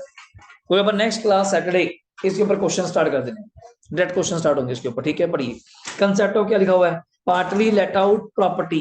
पार्टली समझते हैं एरिया वाइज, जैसे मैं इस फ्लोर को बांट दूं, 60% एरिया में खुद रहता हूँ, 40% किराए पे। एरिया वाइज, टाइम वाइज नहीं। अगला क्वेश्चन वही है, अगला क्वेश्चन है टाइम वाइज, 6 महीने बाहर रहते हैं तो 6 महीने किराए पे देंगे, नहीं नहीं नहीं, एरिया वाइज बांटा हुआ है। पढ़ो कौन सा क्या है, एरिया वाइज, एरिया वाइज पढ़ो। इफ, पढ़ना प्रिया, If some area of house property is let out and remaining is self-occupied, then latter portion is treated as क्या मान लेंगे एलओपी, एसओपी को क्या मान लेंगे SOP. In this case municipal value, fair value, standard rent, municipal tax, interest on loan should be divide हो जाएगा between किसमें एसओपी एंड एलओपी। एरिया मुझे बता देना 60 40 70 30 80 20 जो भी आप डिसाइड करेंगी। जैसे मैं मोस्टली एग्जांपल लेता हूँ इस फ्लोर की, ये 60 फीट फ्लोर है, 40 फीट मैंने एक तरफ रख ली, 20 फीट और पढ़ाने के लिए यूज कर ली, तो आप रह सकते हैं, क्या दिक्कत की बात है। 40 फीट में आप रहते हैं, एसओपी है, 20 एलओपी है, तो एलओपी का टैक्सेबिलिटी अलग, एसओ होगी। आपको पता है घर की वैल्यू तो पूरी होगी, म्युनिसिपल टैक्स तो पूरे घर के होंगे, तो उसके 60 40 बांट लीजिएगा हर जगह जहां भी करेंगे, 60 40 50 50 40 60 70 30 जैसा रेशियो होगा हमें बताया जाएगा। नेक्स्ट पॉइंट, एक्चुअल रेंट, कारण एसओपी का तो रेंट होता ही नहीं, एसओपी का तो रेंट होता ही नहीं, रेंट किसका होता है हमेशा एलओपी का। अगला पढ़िए कंसेप्ट ऑफ क्या लिखा हुआ है टाइम वाइज। अब दिक्कत है, अब बड़ा सरकार ने पॉइंट रखा, पढ़ो क्या, इफ प्रॉपर्टी पढ़ना जी। property is let out for some period of time and self-occupied for remaining time. Then such property is treated as क्या मान लिया जाएगा एलओपी। यहाँ सरकार ने आपकी बात नहीं सुनी, जैसे आप कहते हैं जी मैं 10 महीने खुद रहती हूँ, 2 महीने घर को किस पे दे दिया किराए पे। मैं कह सर हम 2 महीने की बात नहीं कर रहे, फिर तो हम पूरा साल ही क्या मानेंगे किराए पे। ये बड़ी दिक्कत है, टाइम वाइज में बड़ा ड्रॉबैक है, ध्यान से पढ़िए, आगे पढ़िए। अगले लाइन क्या है, if Property is let out for even 1 day, then also that property is treated as LOP. ये सबसे बड़ा ड्रॉबैक है, याद रखिएगा। अगर आपकी प्रॉपर्टी एसओपी है, एक दिन भी आपने किराए पे दी, एक दिन भी किराए पे दी, तो हम उसको मान के चलेंगे डीम्ड क्या है लेट आउट। ये तो फिर लड़ाई होगी ना, फिर तो मैं आपसे पूछने वाली बात होगी, आप सरकार के पास जाया करेंगे, कहाँ करेंगे सर, साल में 12 महीने हैं। मैं अच्छा, तूने बता दिया, शुक्र है, साल में 12 महीने होते हैं, कि उसमें से 8 महीने मैं घर पे रहता हूँ, अच्छा जी, 4 महीने जब मैं फॉरेन जाता हूँ तो किराए पे देके जाता हूँ, बोल दिया। या 8 महीने मैं जब बाहर जाता हूँ, हरिद्वार जाता हूँ, तो 4 महीने किराए पे देके जाता हूँ। कोई प्रूफ है इस चीज का कि आप 4 महीने ही किराए पे देते, मैं भी 6 देते हूँ, मैं भी 8 देते हूँ, तो सरकार ने यहाँ आपकी प्लानिंग बंद कर दी। अगर आपका घर एसओपी है, एक दिन भी किराए पे गया, एक दिन भी किराए पे गया, तो उसको हम क्या मान लेंगे, even a single day let out किया, तो मान लेंगे होल ईयर के लिए क्या है लेट आउट, तो पूरे साल का ही आपके ऊपर क्या लगेगा टैक्स लगेगा। तभी मैंने अभी बढ़ाया एरिया वाइज और टाइम वाइज। ड्रॉबैक है, एरिया वाइज कर दो, एरिया वाइज कर दो। मेरा एक फ्लोर है घर के अंदर, आप एक कमरा साइड पे होता है आपके, हमेशा छोटा सा कमरा होता है सिंपली, बाकी एरिया को आप डिवाइड कर दीजिए एसओपी, उस एरिया को डिफाइन कर दीजिए एलओपी, कोई लड़ाई नहीं। अब 10 महीने क्या 2 दिन के लिए घर से बाहर जाइए, जब मर्जी जाइए, कमरा बंद है, बिल्डिंग बंद है। अब ये तो बिल्डिंग खुली है, अब क्या पता आप 2 महीने यूज करती हैं, 3 करती हैं, 4 करती हैं, 6 करती हैं, हमें नहीं पता ना। इस प्लानिंग में हम आगे चेक करने वाले हैं कि क्या करता है क्या नहीं करता, नहीं नहीं। सिंगल डे भी अगर एसओपी, यार रखिएगा क्वेश्चन बढ़ाऊंगा, सिंगल डे भी एसओपी किराए पे गई तो क्या मान ली जाएगी फॉलो और के लिए एलओपी, डी एलओपी वैसे तो डीम्ड लेट आउट। अगला ये SSC own more than 2 SOP, याद है, जल्दी पढ़ो। 2 of Most such house properties at the option of FSC treated as SOP. कुछ याद आया आपकी ऑप्शन पे, जो ऑप्शन आप बताओगे, जैसे मैं एग्जांपल दी थी पंचकुला, चंडीगढ़ और दिल्ली वाली, तो आप 2 घर कौन से चुनेंगे, चंडीगढ़ और दिल्ली, जिसमें ज्यादा रेंट है। अब वो चुनेंगे कि मैं वहां पे रहता हूँ, रहो ना रहो कोई नहीं पूछ रहा, पर मैं वहां रहता हूँ। पर ओवर एलओपी किसको चुनेंगे आप लोग, अपना एसओपी पंचकुला से, जो भी होगा। कंसेप्ट ऑफ क्या है जल्दी बोलेगा, ये भी तो हो सकता है एक घर के 2 मालिक है, 3 मालिक हैं, तो हमने क्वेश्चन को बड़ा आसान कर दिया कि आप मालिक वाइज मत बांटिए, क्वेश्चन को प्रॉपर्टी वाइज ही सॉल्व करिए। 2 प्रॉपर्टी है तो 2 सॉल्व करिए, 3 है तो 3 सॉल्व करिए। जब बाद में इनकम आ जाएगी, उस इनकम या लॉस को डिवाइड कर दीजिए बिटवीन द 2 और 3। जैसे मैं कहूँ 1310 के बाद मेरे पास एक पूरी फ्लोर है, हम अभी क्यों डिवाइड कर रहे हैं? पूरी फ्लोर का टैक्स निकालिए, जो निकलता है बाद में उसको डिवाइड कर लीजिए। तो बच्चा डे 1 से डिवाइड कर लेता है, प्रिंसिपल भी हाफ, पेयर भी हाफ। क्यों इतने चक्करों में पड़ रहे हैं यार आप लोग? आप उसको एक ही प्रॉपर्टी समझ के आंसर करिए, बाद में जब आंसर आ जाएगा, मतलब 1 लाख, दोनों में बांट दो, 50,000 आपकी इनकम, 50,000 उसकी इनकम, पढ़िए आंसर। ज्वाइंट ओनरशिप बोलते हैं co ownership, means property is owned by more than one owner. In this case income from house property is calculated normally निकालिए, and there after it should be divided between co owner in there may be 50 30 20 may be equally. वो question है equally वाला, 3 partners हैं, तीनों equally हैं। अगर LOP डेलओपी है तो यहाँ मजेदार चीज क्या है, फुल इंटरेस्ट अलाउड। और अगर एसओपी है, यहाँ पर अब एक अच्छी चीज कर दी, 30,000 या 2 लाख जो लिमिट है, वहां पे कितने करोड़ की थी? अप टू 2 करोड़ तक। पर यहाँ पे पर ऑनर है, या ये बेनिफिट है, अगर घर के 4 ऑनर है, मजा आ जाएगा। अगर घर के 4 ऑनर है तो एक ऑनर को लिमिट है 2 लाख की, 4 ऑनर को 8 लाख। तो ये याद रखना, यहाँ प्लस पॉइंट कर दिया, देखो नहीं, इंटू क्या लिखा हुआ, इंटू नंबर ऑफ कौन, ये नया पॉइंट है, वरना बाकी सब नॉर्मल था। कॉम्पोजिट रेंट क्या होता है, कभी ना सुना? Mix rent. जैसे आजकल पंचकुला ट्रेंड चलता है, अनफर्निश्ड फ्लोर, फर्निश्ड फ्लोर, बीच में वो एसी, टीवी, टूवी, फ्रिज, सोफा लगा के दे देते हैं, तो रेंट तो उसका भी होता है। अगर आप वैसे पूछेंगी तो हाउस प्रॉपर्टी की इनकम तो घर की इनकम होनी चाहिए, ना ये फर्नीचर किराए पे देना। तो वही पॉइंट आई, पढ़ो क्या, composite rent, rent of house property, rent of other assets and amenities. Agreement अगर सेपरेबल है, अगर ओनर ऐसा करता है कि मैं, जैसे मैंने कहा था, इस बिल्डिंग का अलग से बनाइए, कोई एसेट्स आप मुझे किराए पे देंगे, उसका एग्रीमेंट अलग से बनाइए। अगर ऐसा है तो रेंट ऑफ जो हाउस प्रॉपर्टी है, तो टैक्सेबल कहाँ होगा, जल्दी बोलो? इनकम फ्रॉम हाउस प्रॉपर्टी, जब एग्रीमेंट अलग है। अगर रेंट ऑफ अदर एसेट्स है, वो कहाँ जाएगा? आईओएफएस या पीजीपी। शायद किराए पे देना आपका अगर बिजनेस हुआ तो कहाँ जाएगा? पीजीपी। अगर आप वैसे मुझे, जैसे मैंने ऑनर को कहा कि यहाँ पे अपने किराए पे मुझे टीवी लेके दे दीजिए, उसने किराए पे लेके दे दिया, पर उसका काम नहीं है वो, तो उसकी इनकम जो किराए पे मुझसे ले रहा है कहाँ जाएगी? Other source. अगर उसका बिजनेस हुआ तो कहाँ जाएगा? पीजीबीपी। मतलब एग्रीमेंट अगर क्या है? सेपरेबल। अगला पॉइंट पढ़िए, लाइव एग्जांपल आपके साथ। अगर एग्रीमेंट क्या है? Not separable. एग्जांपल दूं, बड़ी बेस्ट एग्जांपल नीचे है, होटल्स। अब होटल में रूम बुक करते हैं तो सारी फैसिलिटीज भी साथ में बुक हो रही हैं, उसमें अपने पार्किंग फैसिलिटी आपको मिल रही है, टीवी अंदर मिल रहा है, वाईफाई मिल रहा है, एसी मिल रहा है, वॉशरूम मिल रहा है, बेड मिल रहा है। आप कह रहे हैं मेरा होटल रूम बुक कर दीजिए, मैं मंजे में मर्जी लेकर आएंगे, मतलब डर जाएगा जब मुझे टीवी नहीं चाहिए, रूम रेंट कम कर लो, दिमाग खराब है तेरा, सर टीवी अंदर लगा ही हुआ है। जब कहते हैं मुझे एसी नहीं चाहिए, मैं पक्के में सोचूंगा, अब एसी का हद होगी, जो अमेनिटीज साथ में है। और हम ऐसे देते ही नहीं कि टीवी ना लेना, ये ना लो ना, पार्किंग में गाड़ी बाहर खड़ी कर दूंगा, रहने दो, ऐसे काम करेंगे तो सिंपल वहां एग्रीमेंट की बात है नहीं होगी। तो पढ़िएगा, जहां एग्रीमेंट सेपरेट बन ही नहीं सकता तो वहां पे रेंट टैक्सेबल होगा, या तो अदर सोर्स या फिर पीछे। अदर सोर्स में फिर हाउस प्रॉपर्टी नहीं जाएंगे आपको, तो बहुत बड़ी दिक्कत है। अगर एग्रीमेंट सेपरेबल ना बना, अगर आप हाउस प्रॉपर्टी ना गए, बहुत चीजें छिन रही हैं आपसे। एक तो इंटरेस्ट ऑन लोन की डिडक्शन सबसे बड़ी, और 30% स्टैंडर्ड डिडक्शन, बहुत चीजें छीनी जा रही हैं। तो ये बड़ा सोच समझ के, तभी यहाँ पे लोग क्या करते हैं, एग्रीमेंट अलग अलग बनता है। घर का एग्रीमेंट अलग से बनेगा, एसेट्स का अलग से। नीचे एग्जांपल दिए हुए, नोट पढ़िए। If let out property not feasible without the asset, then total rent is taxable under the head business and क्या लिखा हुआ है? Other source, when agreement is separable और नॉट। एग्जांपल होटल, एक एग्जांपल हमारे पास तो होटल्स की। नेक्स्ट, ये पेज आप रहने दीजिए। कारण क्यों बताता हूँ, ये अमेंडमेंट आपके काम की नहीं, मैं आपको बता चुका है कौन सी है, पूरी एक्सप्लेनेशन है व्हाई सरकार ने 2 घर क्यों माफ करे, उसकी एक्सप्लेनेशन है। जैसे लिखा हुआ है, पहला घर बंदे के पास क्यों है? Due to the occupation, for the purpose of his own residence. दूसरा उसने क्यों लिया? ड्यू टू हिज एम्प्लॉयमेंट, नौकरी के चक्कर में। अब मैं आपने एग्जांपल लेता हूँ, मैं समाना रहता हूँ, एक घर मेरे पास वहां पे पड़ा है, मैंने नहीं बेचा, एक यहाँ पे ले लिया ड्यू टू यहाँ पे बिजनेस सेटअप किया हुआ है, क्योंकि यहाँ पे घर लेना पड़ गया। तो ये रीजंस दिए, अमेंडमेंट आई थी दैट ईयर से, बस। और बट एक चीज जाते थे फिर रिपीट कर गया, वो क्या? ये जो 30,000 और 2 लाख की लिमिट है, ये दोनों घरों की है, ऑनर वाइज अलग अलग है, पर ये है दोनों घरों की, पर हाउस नहीं है। 30,000 and 2 lakh interest on loan deduction is क्या है अपना? अप टू 2 हाउसेज, नॉट पर हाउस। तो ये आ रहिएगा बस, बाकी ऊपर का ये सब ठीक है, कोई खास बात नहीं। लॉ आपका एक बार मेरी तरफ से सर कंप्लीट है, 8 पेजेस में दिए हुए हैं, हमने तो 6 ही पढ़े मेन जो काम आएंगे आपके। अगली क्लास में डायरेक्ट मैं आपके उसके क्वेश्चन बैंक कराऊंगा, सीधा बुक से, और मैं नोट करूंगा, आपको मैसेज कर ग्रुप में मैंने आज कि बुक लेकर आइएगा अगली क्लास में, ठीक है। विदाउट